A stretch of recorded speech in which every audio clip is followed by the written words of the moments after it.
এটা আমরা অলরেডি সারা দেশে বিভিন্ন বাম প্রগতিশীল ছাত্র সংগঠনগুলি একদম নির্দিষ্ট আকারে দাবি করেছে যে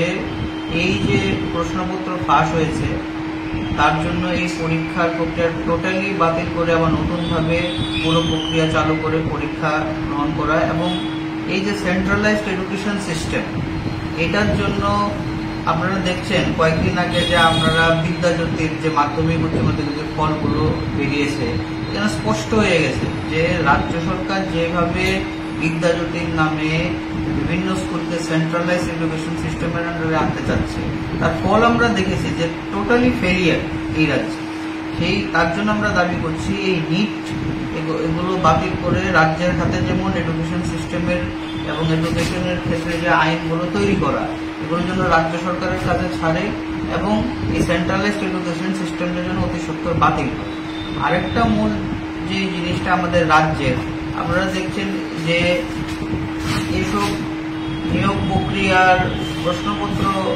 যে আনসার কি এগুলো ফাঁস হওয়া, আমরা দেখতাম এগুলো বড় বড় কিছু কিছু রাজ্যে হতো, ইউপি বিহার এসবে, কিন্তু আমরা লোকসভা ইলেকশনের ফল যেতে না যেতে আমরা দেখলাম যে এই রাজ্যেও একই ঘটনা ঘটল। যে এডিসিতে ওরা ক্ষমতা আসার পরে এই এত বড় নিয়োগ প্রক্রিয়া মাত্র শুরু হলো, এই নিয়োগ প্রক্রিয়ার আনসার কি গতকাল ফাঁস হয়ে গেল, এবং গতকাল এডিসি প্রশাসন তার ঠিক সাংবাদিক সম্মেলনও করলো, কিন্তু ওদের কোনো স্পষ্ট বক্তব্য ছিল না যে ওরা আগামী দিনে কি স্টেপ নেবে। তাই আমরা দুটো ছাত্র যুব সংগঠন, সারা ভারত যুব ফেডারেশন এবং সারা ভারত ছাত্র ফেডারেশন, আমরা ক্লিয়ারলি দাবি জানাচ্ছি যে এই যে এডিসির